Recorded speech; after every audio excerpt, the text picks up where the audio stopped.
এখন আমি নবদ্বীপের সমাজবাড়ি মূল গেটের সামনে দাঁড়িয়ে আছি। এই হলো সমাজবাড়ি আশ্রমের মেন গেট। এই মেন গেট দিয়ে ভিতরে ঢুকলেই প্রথমেই দেখা যাবে বাঁদিকে একটি মিষ্টির দোকান। কিছু তথ্য আপনাদের জানাবো।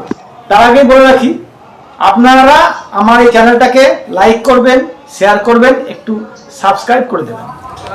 1905 সালে গুরুদাস নামে এক ভক্তের কাছ থেকে বাগানবাড়ির কিছু অংশ কিনে নিয়েছিলেন রাধারমণ চন্দ্র দাস বাবাজি। এই বাবাজি এই বাগানবাড়ি কিনে নেওয়ার পর থেকেই ইনি শুরু করেন এই আশ্রম। এই আশ্রমের ভিতরে কালী পুজো ও দুর্গা পুজো দীর্ঘদিন ধরে হয়ে আসত। চরণদাস বাবাজি ছিলেন কৃষ্ণ ভক্ত, সঙ্গে উনি শিব শক্তির আরাধনাও করতেন।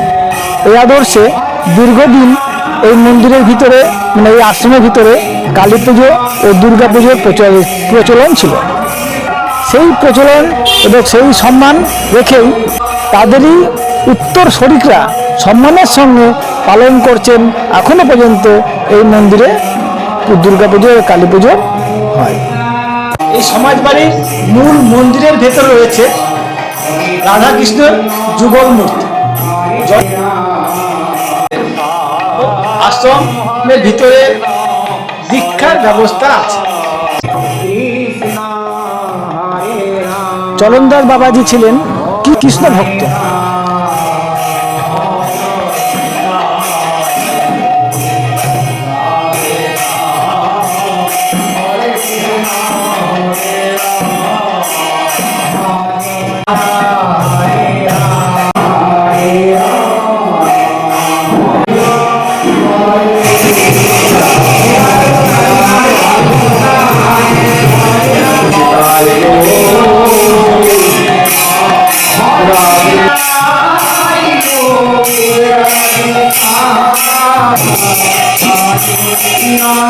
Hare